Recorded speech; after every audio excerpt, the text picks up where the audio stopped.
ये कहानी है एक प्रोफेशनल चोरों की टीम की जो करोड़ों रुपए का सोना चुरा लेते हैं। इस टीम का लीडर इतना खतरनाक मास्टरमाइंड चोर है कि आज तक किसी भी चोरी में पकड़ा नहीं गया, लेकिन यह सोना उनके पास ज्यादा देर तक नहीं रहता क्योंकि उनसे भी वह सोना चुरा लिया जाता है। अब यह चोरी एक बदले में बदल जाती है और इन चोरों का एक ही मकसद रह जाता है, उस सोने को वापस चुराना। लेकिन इस चोरी को अंजाम देते हुए वे अपने ग्रुप के लीडर को खो देते हैं। कहानी की शुरुआत में हमें एक आदमी दिखाया जाता है जिसका नाम जॉन ब्रिजर है। वह एक बेहद खतरनाक और प्रोफेशनल चोर है जो दुनिया की किसी भी तिजोरी को खोल सकता है। जॉन अभी अभी जेल से बाहर आया है और उसकी एक बेटी है जिसका नाम स्टेला है। जॉन अपनी बेटी से बहुत प्यार करता है और स्टेला भी अपने पिता से उतना ही प्यार करती है। जॉन उससे कहता है कि वह उसे एक गिफ्ट भेजना चाहता है, लेकिन स्टेला उस पर तुरंत भरोसा नहीं करती और उससे पूछती है क्या तुम्हारे पास बिल है, क्योंकि जॉन का चोरी करने का पुराना रिकॉर्ड रहा है। इसके बाद हमें जॉन की पूरी टीम दिखाई जाती है। सबसे पहले है चार्ली जो इस टीम का सबसे तेज दिमाग वाला चोर है और जॉन को अपने पिता समान मानता है। दूसरा है नेपस्टर जो कंप्यूटर एक्सपर्ट है और किसी भी बिल्डिंग को स्कैन करके उसके हर कोने की जानकारी निकाल सकता है। तीसरा है हैंडसम रॉब जो एक एक्सपर्ट कार ड्राइवर है। चौथा है लेफ्ट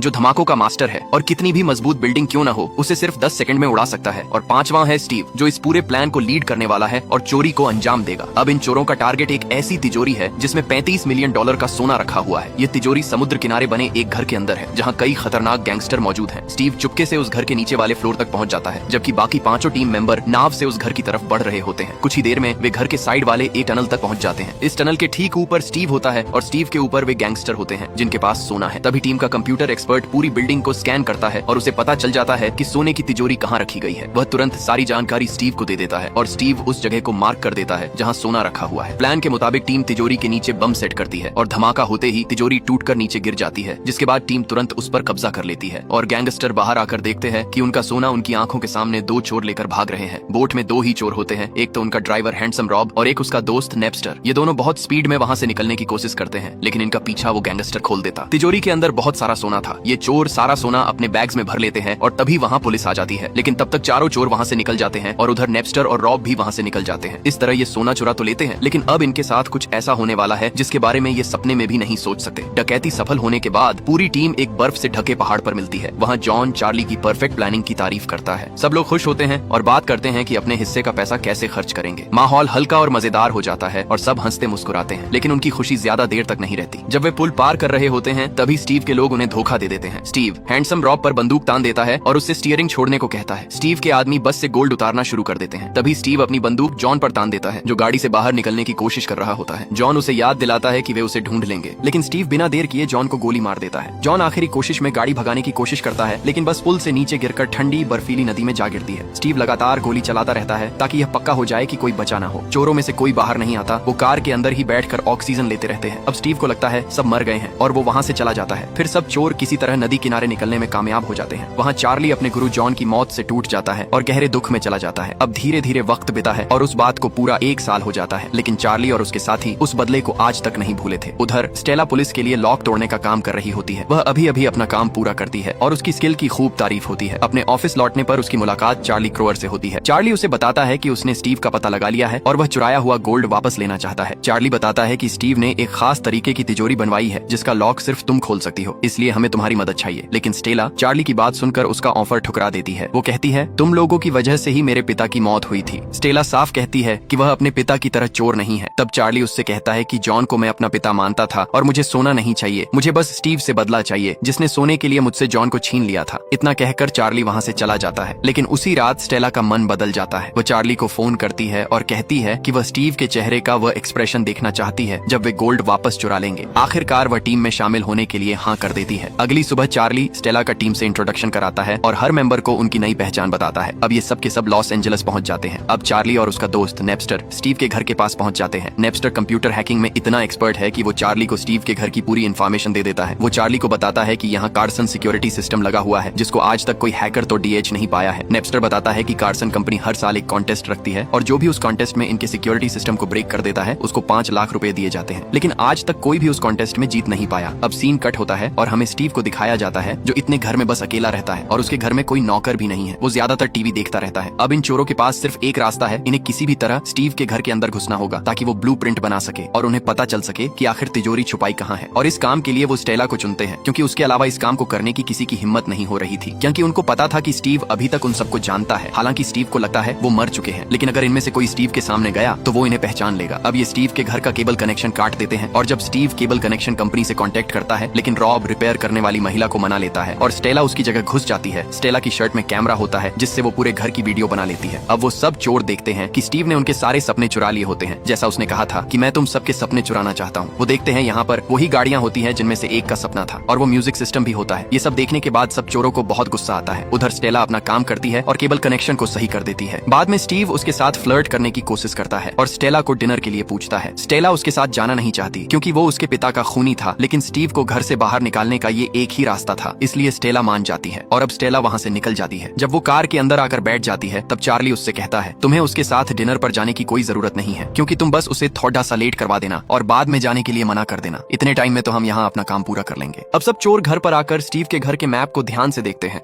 और नेपस्टर सबको बताता है कि सोने वाली तिजोरी और घर के मैन गेट के बीच डिस्टेंस बहुत ज्यादा है। इतनी दूर सोने को लाने के लिए हमें अंदर भी कार की जरूरत होगी और कार भी ऐसी होनी चाहिए जिनकी लंबाई 6 फीट से कम हो। अब चोर इसी तरह की गाड़ियां चला के देखते हैं और उनमें लोहे की छोटी छोटी रिंग रखकर भी आजमाते हैं। वो स्टीव के घर के रास्ते को देखकर गाड़ियां चलाते हैं। पूरी टेस्टिंग होने के बाद उन्हें पता चलता है कि उन्हें 3 गाड़ियों की जरूरत होगी और रॉब बताता है कि हमें इन गाड़ियों को मॉडिफाई करवानी होगी ताकि ये और मजबूत हो सके। इसलिए रॉब एक आदमी को लेकर आता है और बताता है कि ये आदमी जैसा हम बोलेंगे वैसी गाड़ी बना के दे देगा। वो आदमी आते ही अपना काम शुरू कर देता है। दूसरी तरफ इनकी टीम का हैकर पूरे शहर के सिग्नल सिस्टम को अपने कंप्यूटर में ऑन कर लेता है। अब नेपस्टर किसी भी वीडियो को डिलीट कर सकता है और अपने हिसाब से सिग्नल को कंट्रोल कर सकता है और नेपस्टर ऐसा इसलिए करता है क्योंकि स्टीव के घर और स्टेशन के बीच बहुत ज्यादा ट्रैफिक होता है और वो नहीं चाहता कि उनका 1 मिनट भी फालतू में खराब हो। चार्ली लायल की स्किल देखकर इंप्रेस हो जाता है। वहीं दूसरी तरफ लेफ्ट ईयर अपने एक्सप्लोसिव स्किल पर काम कर रहा होता है। जब रिंच अपना काम खत्म कर देता है तब सब लोग कारों को टेस्ट ड्राइव के लिए ले जाते हैं। अब कार पहले से ज्यादा मजबूत और बेहतर हो चुकी होती है, जिसे देखकर पूरी टीम खुश हो जाती है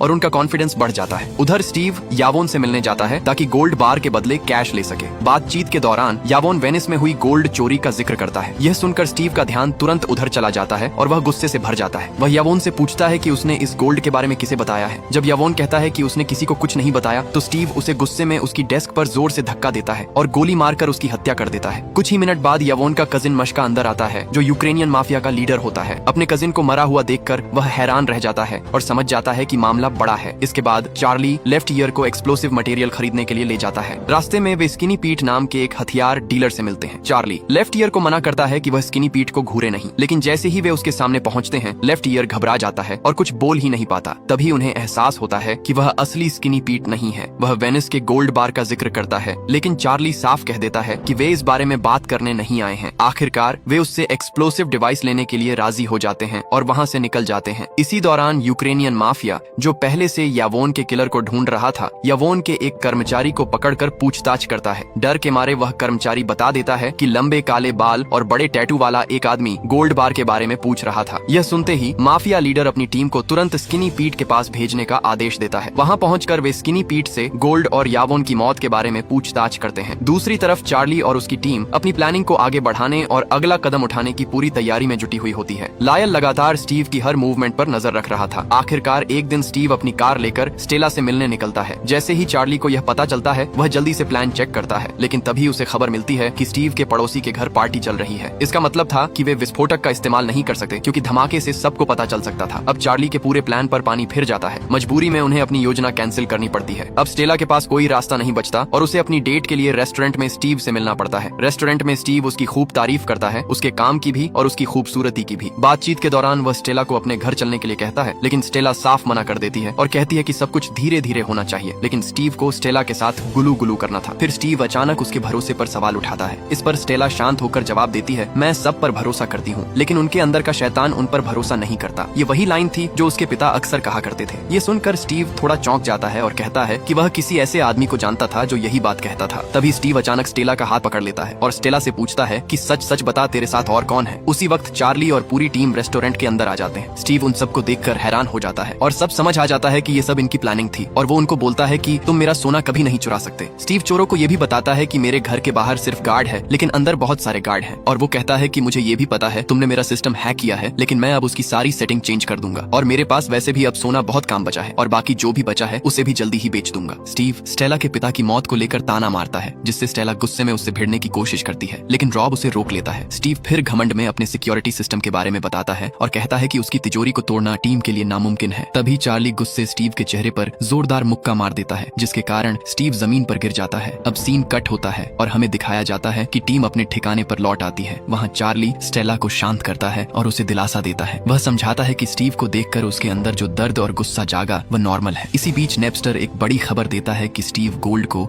मैक्सिको ले जाने की तैयारी कर रहा है। ये सुनकर टीम निराश हो जाती है, लेकिन चार्ली इसे एक मौका मानता है। उसे यकीन होता है कि वे तिजोरी को जाने से पहले रोक सकते हैं। नेपस्टर लायल उन्हें बताता है कि स्टीव गोल्ड ले जाने के लिए सिक्योर ट्रक और एक हेलीकॉप्टर का इस्तेमाल करने वाला है। तभी चार्ली को स्किनी पीट का फोन आता है, जो उससे यॉन की हत्या के बारे में पूछता है। चार्ली किसी भी तरह की जानकारी होने से इनकार कर देता है, लेकिन उससे एक मदद मांगता है। इसके बाद चार्ली और रॉब एक ट्रक शॉप पर जाते हैं, जहां वे अपनी डकैती के लिए एक ट्रक खरीदते हैं। नए ट्रक को चेक करते हुए चार्ली रेंच को फोन करता है और उसकी मदद मांगता है। रेंच फिर से टीम में शामिल होने की इच्छा जताता है और चार्ली उसे वापस शामिल कर लेता है। बाद में चार्ली और लेफ्ट ईयर मिलकर पुल के नीचे विस्फोटक लगाते हैं। उनकी प्लानिंग होती है कि सोने से भरे ट्रक का रास्ता बदल दिया जाए। दूसरी तरफ टीम लगातार देख रही होती है कि स्टीव गोल्ड को कैसे ले जाएगा। उन्हें पता चलता है कि स्टीव ने शायद धोखा देने के लिए 3 सिक्योर ट्रकों का इंतजाम किया है, लेकिन चार्ली पहले ही यह समझ चुका होता है। वह कहता है कि असली ट्रक वही होगा जिसे हेलीकॉप्टर प्रोटेक्ट करेगा। अपने शक को पक्का करने के लिए वह लायल को निगरानी करने का आदेश देता है और टीम अगली चाल के लिए पूरी तरह तैयार हो जाती है। लायल तीनों ट्रकों के टायर चेक करता है और यह पता लगाने की कोशिश करता है कि कौन सा ट्रक ज्यादा भारी है। अपने एनालिसिस के बाद वह ट्रक नंबर 128 को पहचान लेता है, जिसमें असली गोल्ड जा रहा होता है। जैसे ही तीनों ट्रक एक चौराहे पर पहुंचते हैं,